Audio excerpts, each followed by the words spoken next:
everyone! Welcome to our family vlog, ang biyahe ni Ashby. Time check, 9:30 a.m.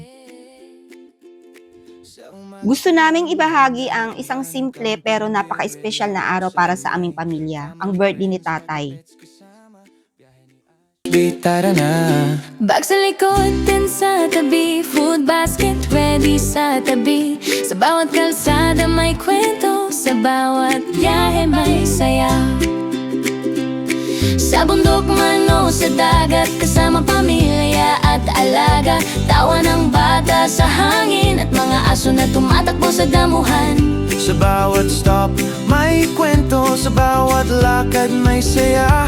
Habang tanaw ang kalikasan, salamat sa biyayang galing sa Diyos Ama. Sa gabi may apoy sa gitna, camping tent sa ilalim ng tala. Kwento ng buhay at pangarap, habang hangin ay banayad. Nagbabahagi ng salita ng Diyos sa bawat pusong nakikinig. Sa simpleng biyay kasama ang pets, mas ramdam ang tunay na pag-ibig. Biyahe ni Ashby, sama ka na. Camping trip na punong saya. Family pets sa malataya sa bawat daan.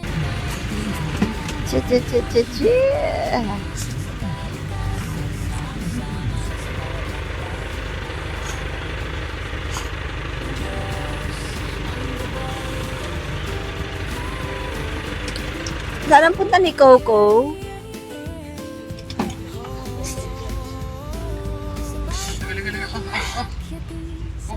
Ano si Tatay?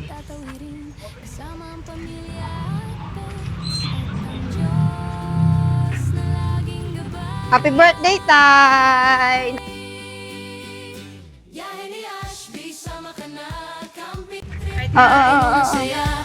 Family pets at pananampalataya, sa bawat daan may biyaya. Biyahe ni Ashby, tara na. Kwento ng pag-asa sa biyahe, kasama ang Diyos sa bawat bang. Buhay ay mas gumagaan. Yeah,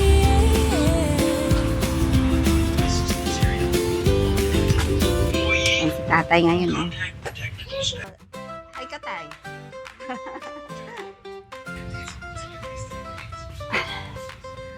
Milo!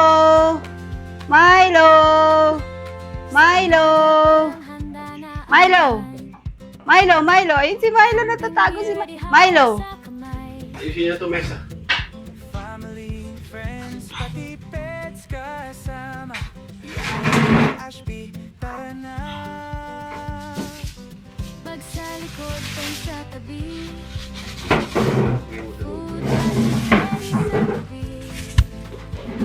Sa bawat kalsada may kwento, sa bawat biyahe may saya.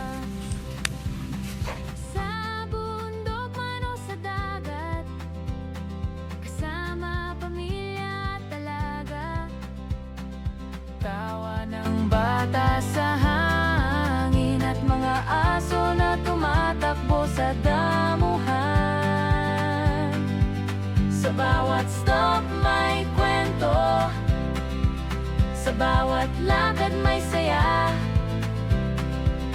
Habang tanaw ang kalikasan, salamat sa biyayang galing sa Diyos Ama.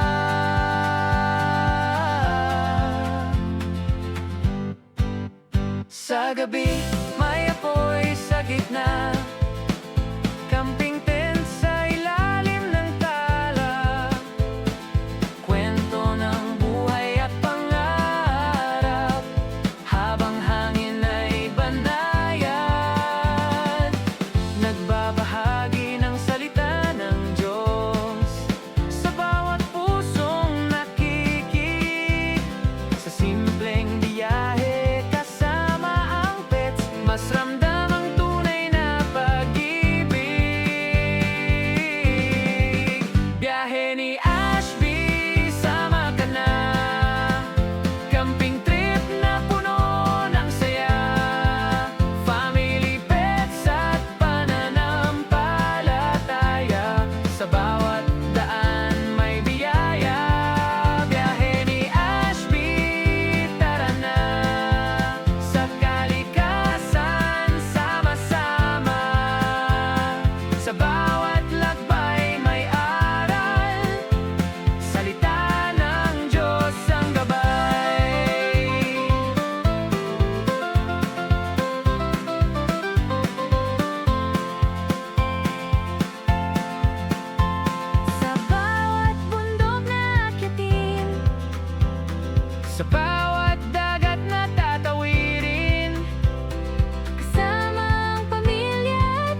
umaga pa lang, handa na ang van. Camping gear, ready hawak sa kamay.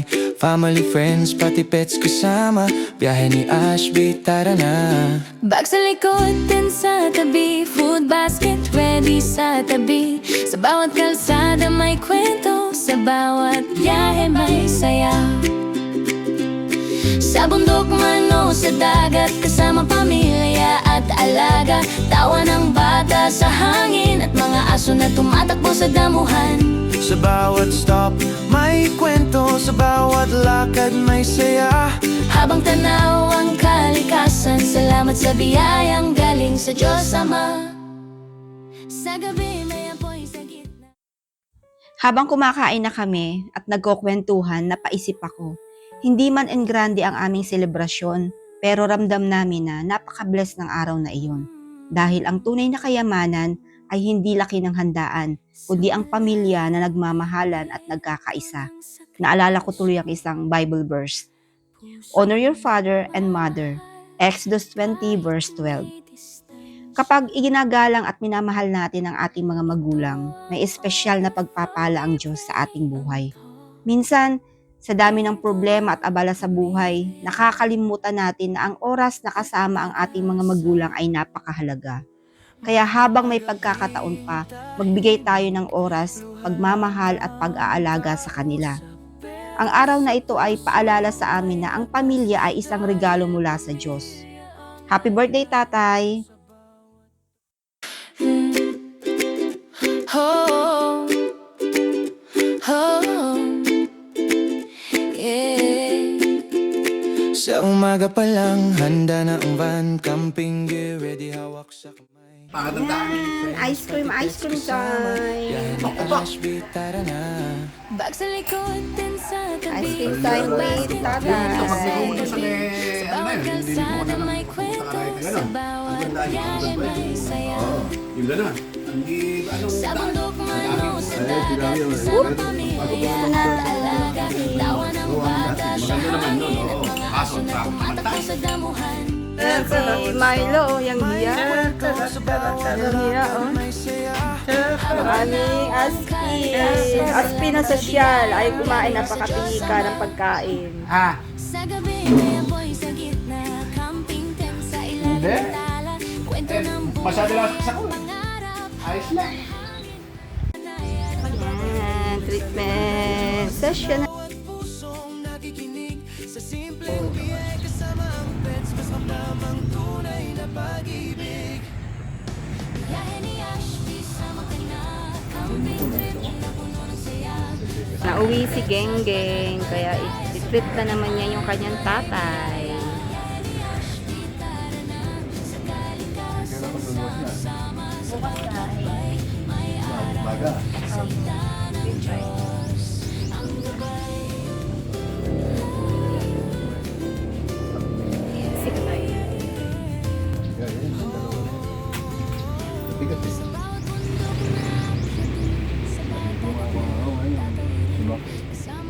Kailan pa yan, tay? Ilang araw na? Ay, ngayon lang mga. Oh. Nilabang ko yung mga Biyahe ni Ashby, sama ka na. Camping trip na puno eh, yung pagpindot mong gano'n, nakakaya ni pare. sa bawat daan. Yung madinidiin mo. Hindi. Ay, ako, kaya ko naman. Kahit nasasaktan ako, masarap eh. Pagkagating Eh, talo mo tayo, talo. talagang medyo masakit. Oo, eh kasi nga, doon kailangan mabasag yung manitigas eh.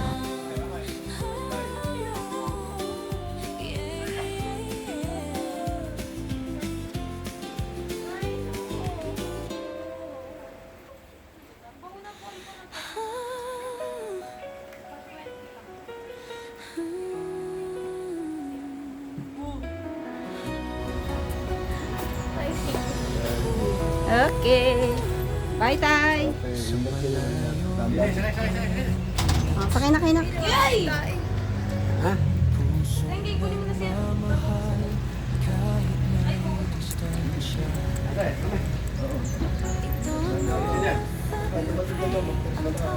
Sige, sige na.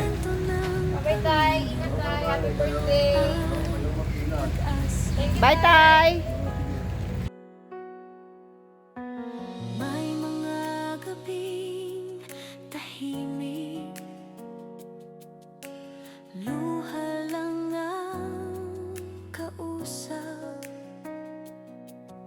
sa puso may lakas, dahil pamilya ang dahilan sa bawat Bago po namin tapusin ang vlog na ito, nais lang po namin ipaalala sa lahat na anuman ang pinagdadaanan ninyo sa buhay o sa inyong pamilya, hindi po kayo nag-iisa. Ang aming pamilya ay bahagi ng isang home fellowship ministry ng CCF, kung saan kami ay nagkakasama-sama upang manalangin, magbahagi ng salita ng Diyos at magpalakasan ng loob, lalo na sa mga taong may mabibigat na pinagdadaanan. Kung kayo man ay may problema sa pamilya, may mabigat sa puso o nangangailangan ng panalangin, nandito po ang home fellowship na handang makinig at manalangin para sa inyo. Kung nais ninyo pong ipagdasal namin kayo, maaari po kayong mag-comment ng salitang pray sa ibaba at isasama namin kayo sa aming mga panalangin.